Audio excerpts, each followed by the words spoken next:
우리는 지난 주간에 꽃깃말레 권사님을 하나님의 품으로 떠나보내드렸습니다. 평소 교회 일에 남다른 열정을 보이셨던 권사님께서 그렇게 갑작스럽게 우리의 곁을 떠나가시리라고는 누구도 상상하지 못했습니다. 어떻게 이런 일이 있을 수 있을까? 하지만 그런 일은 우리 가운데 생겼습니다. 저로서는 왜 그런지 이해할 수 없고 설명할 수도 없지만 때때로, 아니 자주 그런 일들이 우리 가운데 있습니다. 그래서 때로는 자신의 힘으로는 저항할 수 없는 어떤 강력한 힘이 나를 노리고 있는 것처럼 느껴서 두려움이 듭니다. 비극이라고밖에 말할 수 없는 일들이 너무나 흔하게 우리 가운데 일어나고 또 그것은 차별 없이 누구에게든지 일어나고 있습니다. 이번 일을 겪으면서 너무도 황당하고 어찌할 바를 몰라 어떻게 이런 일이 있을 수 있느냐, 병원에서 의사와 대화하는 가운데 이렇게 의사가 얘기합니다. It happens. It happens. 이런 일이 일어난다는 것입니다. It happens라고 하는 그의 말은 동일한 제목의 노래를 생각나게 했습니다. 컨트리 뮤직 듀오인 슈가랜드라고 하는 그 그룹에 It happens라고 하는 노래가 있어요. 물론 이 노래는 삶의 일상생활 속에 당황스러운 일들이 일어나는 것을 노래하고 있습니다. 그 노래는 누구에게나 일어날 수 있는 이런 해프닝을 아주 해학적으로 재미있게 묘사를 한 다음에 그 후렴에서 이렇게 노래합니다. Ain't no rhyme or reason. 운율도 맞지 않고 이유도 없고 No complicated meaning. 복잡한 의미도 없다. Ain't no need to overthink it. 깊이 생각할 필요도 없다. Let go laughing. 그냥 웃어넘겨라. Life don't go quite like you planned it. 인생은 내가 계획한 대로 되지 않는다. We try so hard to understand it. 우리는 이해해보려고 힘써 노력하지만 irrefutable, indisputable fact is it happens. 반박할 수 없고 논쟁할 수 없는 그런 사실은 이것이 일어난다는 것이다. 물론 이 가사는 어처구니 없는 실수나 황당한 사건을 당한 그런 부분을 노래하고 있습니다만, 그러나 우리가 당한 일과 같은 매우 고통스러운 상황에서도 진실이라고 그렇게 믿어집니다. 인생은 우리가 계획한 대로 되지 않을 때가 많이 있습니다. 일어난 일들을 이해해보려고 노력해보지만 허사일 경우가 많이 있습니다. 누구에게는 더 일어나고 누구에게는 덜 일어날 수는 있지만 반박할 수도 없고 논쟁할 수도 없고 절대 부인할 수 없는 사실은 그것이 일어난다는 사실입니다. 또 앞으로도 일어나게 될 것이라는 그 사실만은 변함이 없습니다. 지난 봄 미국뿐만 아니라 전 세계적으로 가장 영향력 있고 또 존경받는 릭 워렌 목사님이 그 아들 27살 된 매튜가 목숨을 끊은 일이 있었습니다. 그 아들 매튜는 아주 어려서부터 지독한 우울증을 앓았습니다. 릭 워렌 목사님은 지난 27년 동안 자신과 아내의 가장 큰 기도 제목이 이렇게 심각한 우울증을 앓고 있던 아들의 치유였고, 그렇게 간절히 기도하고 사랑했던 아들을 먼저 떠나보내는 것이 너무나 힘들었다고 고백합니다. 그는 늘 전화벨이 울리면 혹시 이 전화가 우리 아들이 죽었다는 그 전화가 아닐까, 전화벨이 울릴 때마다 그렇게 떨렸다는 거예요. 그런 세월을 27년을 지내왔습니다. 미국에서 최고로 권위 있는 의사들을 찾아다녀 보았고, 최고의 테라피스트들을 만나보았고, 최고의 약을 다 써보았고, 수많은 기도의 사람들이 함께 기도했지만 그 아들의 병을 치유하지 못했고, 마침내 스스로 목숨을 끊는 비극을 겪었노라고 그렇게 고백했습니다. 참으로 인정할 수 없지만, 인정하기 싫지만 이런 일들이 우리 가운데 일어납니다. 이유도 알 수 없고 그 의미도 찾을 수 없는 일들이 일어납니다. 때로는 고칠 수 없는 질병으로, 때로는 충격적인 사고로 우리들에게 습격해 옵니다. 돈으로도 권력으로도 심지어는 신앙으로도 이러한 일을 막을 수 없는 것처럼 보입니다. 그것이 현실이에요. 그것을 생각하면 여러분 두려움이 몰려오지 않습니까? 그런데 오늘 본문에 보면 예수님께서 그 두려움에 대해 이야기를 하십니다. 누가복음 12장 32절, 두려워하지 말아라 작은 무리여. 여기 우리말로 작은 무리여라고 번역된 말은 영어로 리틀 플락이라고 번역이 되어 있습니다. 헬라어로는 양떼라고 하는 의미입니다. 그러니까 적은 양떼여라고 번역해야 옳을 것입니다.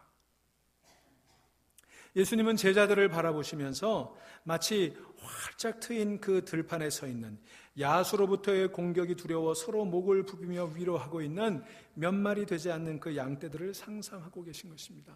스스로 보호할 길이 없고 맹수가 달려들면 이제는 물려가는 수밖에 없는 그런 연약한 적은 양떼와 같은 그 제자들을 보시면서 예수님 말씀하셨습니다. 두려워하지 말아라, 작은 무리여.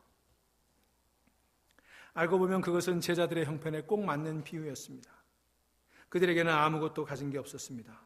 예수님 자신도 그랬지만 그의 제자들도 대부분 당시 사회 계층으로 따지자면 하층민에 속했습니다. 그들에게는 힘도 없었습니다. 변변한 권력도, 돈도 없었습니다. 무슨 일이 생겼을 때 부탁할 만한 인맥도 없었습니다. 권력자의 편에 서서 보면 그들은 예수라고 하는 방랑 설교자를 따르는 한 줌밖에 안 되는 초라한 군상에 지나지 않았습니다. 그런 제자들을 향해서 예수님께서는 두려워하지 말라고 말씀하십니다. 여기 이 두려워하지 말라고 하는 이 말, 헬라어 명령법에서 보면 현재형이에요. 헬라어 명령법의 현재형이라고 하는 것은 지속적인 행동을 나타내는 그런 말입니다. 그러니까 두려워하지 말라 한 번이 아니라 두려움 없는 상태에 지속적으로 머물러 있어라, 그런 뜻입니다. 그 뜻을 담아서 다시 번역하자면 이런 말이 되겠죠. 두려움 없이 살아가라. 두려움 없이 살아가라. 누군가의 계산에 의하면 성경에 두려워하지 말라는 명령이 366번 나온다고 합니다. 1년 365일 매일매일 기억하고 살아야 할 말씀이기에 365번 써놓고 그리고 만일을 대비해서 한 번 더 써놓았다는 거예요. 그래서 366번 나온다는 것입니다. 그런데 찾아보니까 이 계산은 근거가 없어요. 365번은 아닌 것 같아요. 아마 이 해석도 그냥 웃자고 한 말이 분명히 합니다. 하지만 비록 그 숫자가 365번은 아닐지 몰라도 그 의미를 생각해 본다면 예수님께서 두려워하지 말라고 하실 때의 그 뜻은 매일매일 지속적으로 끊임없이 두려움 없는 상태에 머물라라고 한 그 뜻이었던 것 같습니다. 어떻게 그럴 수 있을까? 어떻게 적은 양떼와 같은 그 제자들이 두려움 없이 이 고단한 인생을 살아갈 수 있을까? 예수님께서는 그 이유를 이렇게 말씀해 주셨습니다. 오늘 본문 32절에 적은 무리여 무서워 말라. 너희 아버지께서 그 나라를 너희에게 주시기를 기뻐하시느니라. 여러분, 여기 참 재미있는 표현이 있습니다. 주님께서는 하나님 아버지를 가리킬 때마다 늘 내 아버지다 그렇게 말씀하셨어요. 나의 아버지다. 그런데 오늘 이 본문에서는 너희 아버지다 이렇게 표현하고 계세요. 당신이 아빠, 아버지라고 불렀던 그 하나님께서 제자들에게도 아버지가 되신다는 뜻입니다. 여러분, 그 하나님이 여러분의 아버지인 줄로 믿으시기를 바랍니다. 그걸 강조하기 위해서 너의 아버지다 그렇게 표현을 바꾸셨어요. 그리고 예수님께서 뭐라고 그러셨어요? 그 나라를 너희에게 주시기를 기뻐하시느니라. 여기서 나라, 이 킹돔이라고 하는 것은 하나님의 통치라는 뜻이에요. 그러니까 너희에게 그 나라를 주신다라고 하는 말은 너희를 다스리신다 그런 뜻이 되는 것입니다. 천지의 창조주께서 그들의 아버지가 되시고 천지를 지으신 그 하나님이 그들을 사랑으로 다스리신다는 사실을 알고 믿게 될 때 두려움에서 벗어날 수 있다 그런 뜻이 아니겠습니까? 사실 제자들은 자신의 형편과 처지를 생각하면서 자주 두려움에 빠지곤 했습니다. 왜 안 그랬겠습니까? 먹고 사는 문제부터 별 대책이 없는 사람들이었습니다. 먹을 게 생기면 먹고 없으면 굶어야 했습니다. 그러니 미래라고 하는 것은 더 말할 나위도 없었겠죠. 총독 빌라도가 의심을 품고 군대라도 풀면 그들은 꼼짝없이 잡혀가야만 하는 운명에 있었습니다. 그들의 희망은 오직 예수께서 그 로마 군대를 몰아내고 이스라엘을 회복시키는 것뿐인데 아무리 보아도 그럴 낌새는 보이지 않았습니다. 아무래도 헛다리를 짚었다 싶은 생각이 들었습니다. 어디 그뿐입니까? 예수님께서는 갈수록 어려운 말씀을 하십니다.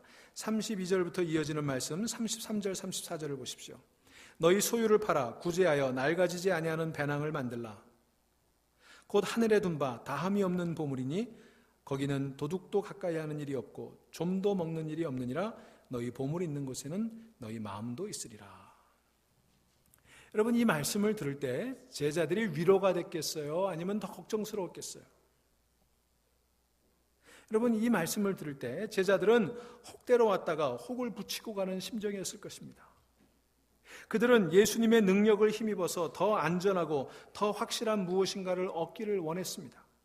그런데 그분은 아무것도 손에 쥐어주는 것 없이 있는 것마저도 주라고, 그것마저도 나누라고, 베풀라고 그렇게 말씀하십니다.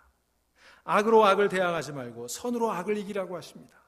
높아지려고 하지 말고 낮아져서 섬기라고 하십니다. 채우지 말고 비우라고 하십니다. 창고를 더 크게 짓지 말고 얻은 재물을 나누라고 말씀하십니다. 이 말씀을 듣고 있으면 두려움이 더 커지지 않았겠습니까? 주님은 그런 제자들의 마음을 아시고 이렇게 말씀하셨습니다. 주님의 그 마음을 담아서 이 본문을 풀어서 쓰면 이런 뜻일 거예요. 적은 약물이여 두려워하지 말라. 너희 마음을 사로잡고 있는 두려움을 내려놓아라. 너희가 누구를 믿고 있는지 생각해봐라. 온 우주를 창조하시고 운행하시는 하나님이 너희의 아버지시다. 하늘 아버지께서 너희를 사랑으로 다스리신다. 그러니 두려워하지 마라. 하나님이 살아계시다. 하나님이 일하고 계시다. 하나님이 모든 것을 붙잡고 계시다. 두려움이 들 때마다 너희 자신을 보지 말고 하나님을 보아라. 하나님을 의지하고 두려움을 내려놓아라. 제자들에게 필요한 말씀이 바로 이 말씀이었습니다.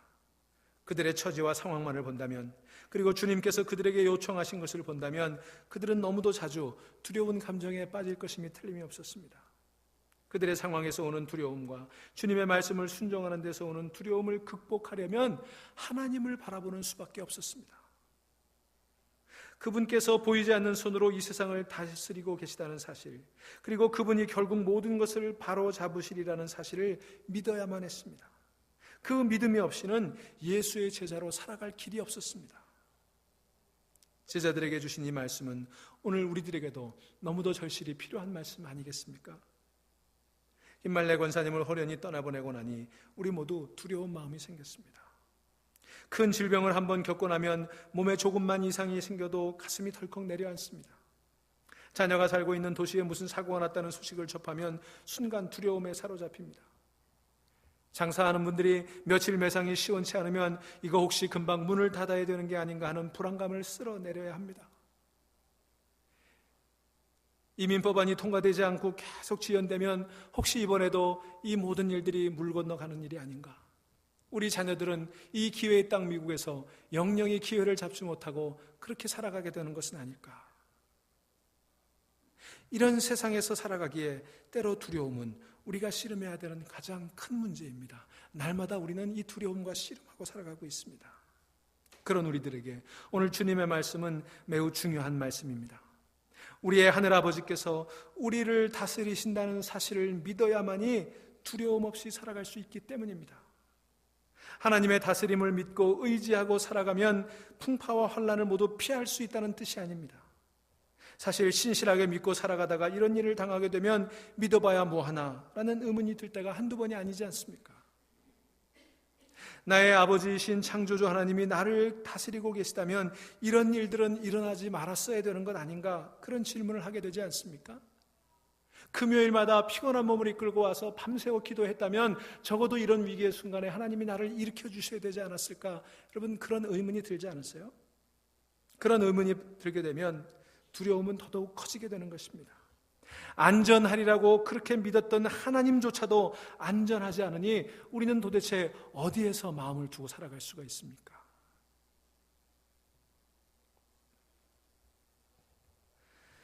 저는 최근에 히브리서 11장의 말씀을 읽고 또 읽으면서 은혜를 받고 있습니다. 여러분 잘 아시는 대로 히브리서 11장은 믿음의 장이라는 별명을 가지고 있습니다. 믿음은 바라는 것들의 실상이요 보이지 않는 것들의 증거라는 저 유명한 말씀으로 시작하는 이 믿음장은 믿음으로 사는 것이 무엇인가를 우리에게 설명해 주고 있습니다. 그 과정에서 믿음으로 산 위인들의 이야기를 열거합니다. 한마디로 요약한다면 믿음이란 보이지 않는 하나님을 믿고 그분이 약속하신 것을 추구하며 사는 거예요. 믿음은 보이지 않는 하나님을 믿는 거예요. 하나님이 보이신다면 그것을 믿는 게 뭐 그리 어렵겠습니까만 하나님이 보이지 않으시니 믿음 없이는 우리는 하나님을 믿을 수가 없는 거예요. 이 믿음장을 읽던 중에 저의 주목을 끈 구절이 있었습니다. 여기 보면 노아, 아브라함 그리고 사라의 믿음과 그로 인한 고난에 대해서 말하면서 저자는 13절에서 다음과 같이 이야기합니다. 이 모든 사람들은 믿음을 따라 살다가 죽었습니다. 그들은 약속하신 것을 받지는 못했지만 그것을 멀리서 바라보고 반겼으며 땅에서는 길손과 나그네 신세임을 고백했습니다. 이어서 저자는 모세 이야기, 기드온 이야기, 바락과 삼손, 입다와 다윗, 사무엘 그리고 많은 선지자들에 대해 이야기합니다. 그들이 보이지 않는 하나님을 믿고 살면서 얼마나 고난을 심하게 당했는지를 아주 실감나게 묘사하고 있어요. 그럼에도 불구하고 그들은 하나님의 약속을 소망하며 그 고난을 견뎌냈다는 것입니다. 그러면서 여기서 또 한 번 저자는 이렇게 이야기합니다. 40절에서 이 사람들은 모두 믿음으로 말미암아 훌륭한 사람이라는 평판은 받았지만 약속된 것을 받지는 못했습니다. 이렇게 말입니다. 여러분 이상하지 않습니까? 믿음을 따라 살고 극심한 고난도 인내하고 끝까지 믿음을 지켰다면 약속된 것을 받아야만 했지 않습니까? 그런데 히브리서 저자는 아주 당연하듯 무심하게 약속된 것을 받지 못했다 그렇게 이야기합니다. 거기에 대해서 어떤 변명도 어떤 설명도 하려고 하지 않아요. 그냥 받지 못했다 담담하게 그렇게 진술하고 있어요. 이 히브리서에 의하면 믿음으로 사는 것은 약속된 것을 다 받지 못해도 끝까지 하나님을 의지하며 살아가는 것입니다. 하나님의 약속은 나 한 사람의 일생 안에 다 이루어질 수 없는 것이기 때문입니다. 하나님의 약속은요, 나 한 사람의 개인의 일생에만 국한된 것이 아닙니다. 물론 나 개인에 대한 하나님의 약속도 있습니다. 하지만 그게 전부가 아닙니다. 하나님의 약속은 인류 전체에 관한 것이기도 하고 또한 영원한 하나님의 나라와 관계된 것이기도 합니다. 그렇기 때문에 나 개인을 염두에 두고 하나님의 약속을 생각하면 우리는 도무지 하나님의 약속을 믿을 길이 없습니다. 그러므로 우리가 하나님의 약속을 제대로 이해하기 위해서는 두 가지 차원에서 생각을 해봐야 합니다. 첫 번째는 인류의 길고 긴 역사를 통해 나타나는 하나님의 약속을 볼 수 있어야 하는 것입니다. 하나님을 믿는다는 말은 영원부터 영원으로 이어지는 하나님의 거대한 구원의 역사를 믿는다는 뜻입니다. 나 개인의 일생을 하나님의 큰 역사 안에서 보는 것입니다. 하나님의 약속은 나 개인의 인생사 안에서 이루어지는 경우도 있지만 길고 긴 하나님의 역사 속에서 이루어지는 것입니다. 그러므로 나의 일생에서 그 약속이 이루어지지 않았다고 그 약속이 끝난 것은 아니에요. 때로는 한 개인의 비극이 이어지는 후손의 역사 속에 복으로 바뀌게 되는 경우도 얼마든지 있다고 하는 것입니다. 그렇게 생각을 하고 나니까 제가 지금 살아가는 것이 참 두려운 마음이 생겼어요. 저의 좁은 소견으로는 다 이해할 수 없는 하나님의 거대한 섭리를 어렴풋이 느끼면서 전율하지 않을 수가 없었습니다. 우리 믿음의 선진들에게 다 이루어지지 않은 하나님의 역사가 내 삶 속에서 이루어질 수 있겠구나라고 하는 생각이 드니까 두렵기도 하고 가슴 벅차기도 했습니다. 사랑하는 여러분, 여러분의 조상들 가운데 이루어지지 않은 하나님의 역사가 여러분들 대에 이루어질 수 있음을 믿으시기를 바랍니다. 여러분의 일생 가운데 이루어지지 않은 하나님의 역사가 여러분의 후손들의 삶 가운데 이루어지게 될 줄로 믿으시기를 바랍니다. 두 번째로 우리가 하나님의 나라와 관련해서 하나님의 약속과 관련해서 생각해야 되는 것은 하나님의 나라는 영원하다는 그런 시각으로 바라보아야 한다는 것입니다. 만일 이 지상의 것이 전부라면 하나님의 약속은 거짓이나 허풍입니다. 그렇지 않습니까? 하나님의 수많은 약속이 이제까지 이 땅에서 이루어지지 않은 것들이 너무 많잖아요. 그러나 하나님의 나라를 믿는다면 지상에서 하나님의 약속이 다 이루어지지 않았어도 문제가 없습니다. 영원한 나라에서 다 이루어질 것이기 때문입니다. 그래서 히브리서 저자는 11장 16절에서 이렇게 썼습니다. 그래서 하나님께서는 그들의 하나님이라고 불리는 것을 부끄러워하지 않으시고 그들을 위하여 한 도성을 마련해 두셨습니다. 여기서 말한 한 도시, 한 도성이란 하나님의 나라를 뜻합니다. 하나님을 믿고 살아가면서 이 땅에서 길손과 나그네 신세로 산 사람들을 위해 하나님께서는 영원한 나라를 준비해 두셨다는 것입니다. 믿음 안에서 주신 모든 약속이 그 나라에서는 반드시 이루어진다는 것입니다. 우리의 인생이 여기서 끝나지 않고 이 문 너머에 영원으로 이어져 가고 있다는 것을 믿을 수 있게 되기를 간절히 바랍니다. 이 믿음 위에 서야 합니다. 이 시각을 가져야 합니다. 현기증 날 정도로 환경이 나를 흔들어도 눈 부릅뜨고 하나님을 쳐다보아야만 합니다. 나에게 일어난 일이 하나님의 무능의 증거도 아니고 무관심의 증거도 아님을 깨달아야 하는 것입니다. 내가 겪고 있는 이 고난이 하나님이 안 계시다는 증거가 아니라 하나님께서 나를 준비하고 계시다는 증거로 믿을 수 있게 되기를 간절히 바랍니다. 내가 당한 고난 중에서 하나님은 나보다 더 아파하시고 마침내 그분의 신비로운 손길로 모든 것을 다독여 아름답게 변화시키는 줄로 믿으시기를 바랍니다. 내 일생에 그 약속이 이루어지지 않는다면 후손에게라도 반드시 일어나게 하실 것이고 이 세상에서 사는 동안 이루어지지 않는다면 하나님의 영원한 나라에서는 반드시 이루어지리라고 믿으실 수 있기를 간절히 바랍니다. 그것을 믿는다면 우리는 이해할 수 없을 때라도 여전히 하나님을 신뢰할 수 있습니다. 하나님의 약속이 하나도 이루어지지 않았어도 여전히 우리는 그분을 믿고 사랑하며 그 약속을 소망할 수가 있는 것입니다.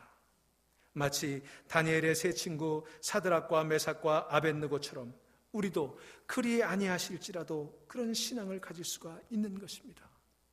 풀무불에 던져질 위기 가운데 처해 있던 다니엘의 세 친구는 하나님께서 우리를 이 풀무불에 던져지지 않도록 지켜주실 것이라고 고백합니다. 비록 풀무불에 던져진다고 하더라도 하나님께서 우리를 건져주실 것이라고 고백합니다. 그러면서 이어서 이렇게 얘기합니다. 그리 아니하실지라도, 이 풀무불에 던져지지 않도록 지켜주시지 않을지라도, 이 풀무불에서 건져주시지 않을지라도, 그리 아니하실지라도 우리는 하나님만을 믿으며 하나님만을 의지하며 살겠노라. 그것이 다니엘의 세 친구가 가졌던 믿음이었습니다. 이것이야말로 기독교 신앙의 진수라고 할 수 있지 않겠습니까? 이 믿음이야말로 정말 아름다운 믿음입니다. 이 믿음이 여러분 가운데 있기를 간절히 소망합니다. 때로는 우리가 당한 일로 분노가 치밀어 오를 때 우리는 하나님 앞에 달려와서 그분의 멱살을 잡고 흔들고 싶은 그런 기분이 들 때도 있을 것입니다. 만일 그렇다면 여러분 그렇게 하십시오. 하나님께서는 그런 방법으로라도 우리의 고난에 참여하시고 우리의 아픔을 나눠주시는 분이십니다.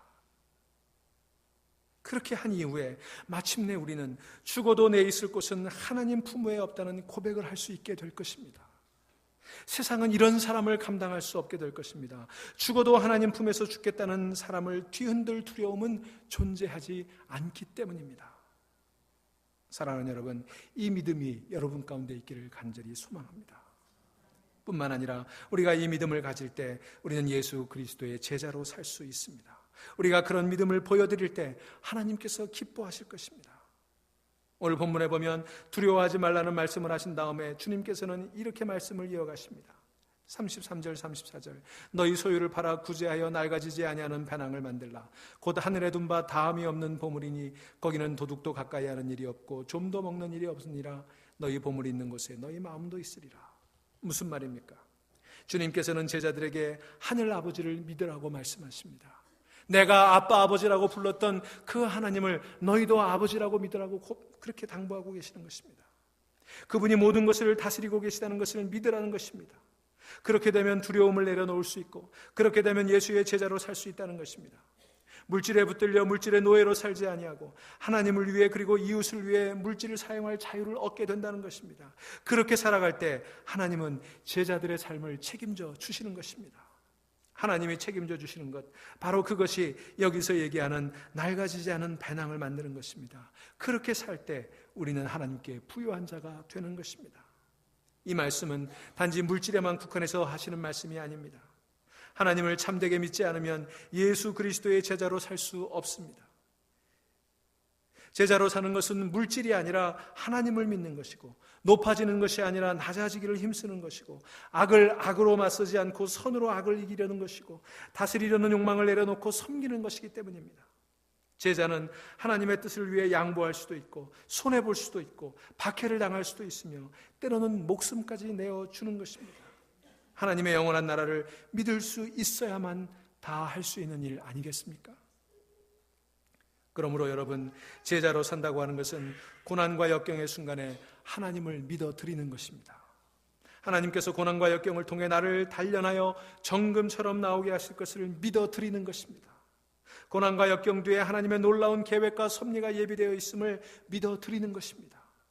지금 이 순간에도 하나님께서 나를 믿고 계시다는 것을, 내가 이 고난을 능히 이겨내고 고난 가운데서도 하나님의 백성으로 우뚝 서리라는 것을 하나님이 믿고 계시다는 것을 우리가 믿는 것입니다.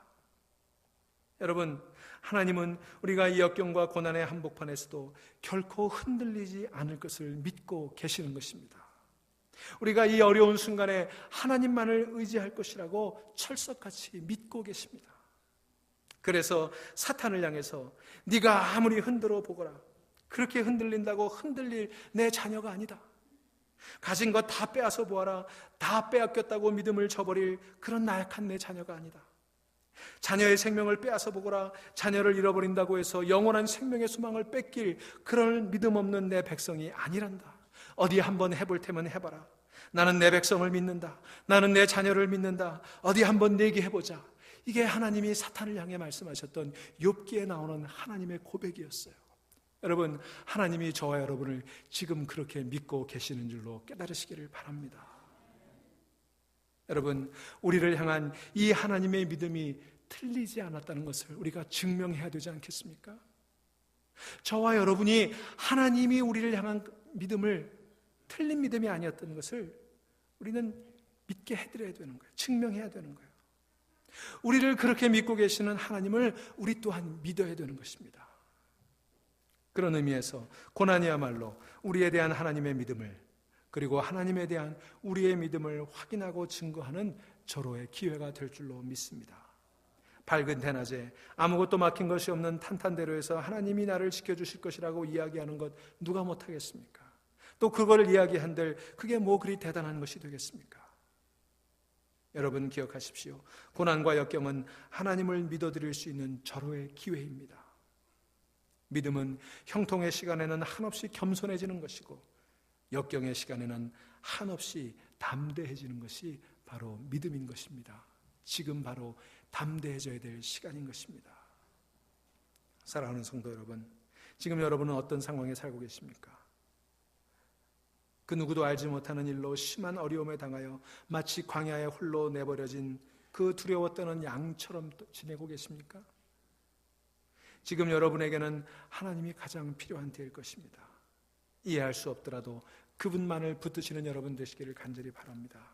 그분은 신실하셔서 모든 약속을 다 이루어 주실 줄로 믿습니다. 지금이야말로 그 믿음이 필요한 때입니다. 지금 이 때를 위해 우리가 지금까지 예수 믿은 거 아니겠어요? 여러분, 왜 예수 믿으셨어요? 바로 이때 쓰기 위해서, 바로 이때 필요하기 때문에 우리가 예수님 믿은 것입니다. 혹시 여러분들 가운데 평안하고 안락한 삶을 살고 계시는 분 계십니까? 그래서 더도 말고 덜도 말고 이만큼만 되어라 생각하시는 분이 계십니까? 속지 마시기 바랍니다. 인생은 공평한 거예요. 그러니 지금 그때 인생의 겨울을 준비하셔야 되는 것입니다. 겨울이 오지 않기를 바라지만 겨울은 오지 않습니까? 지금이 그때입니다.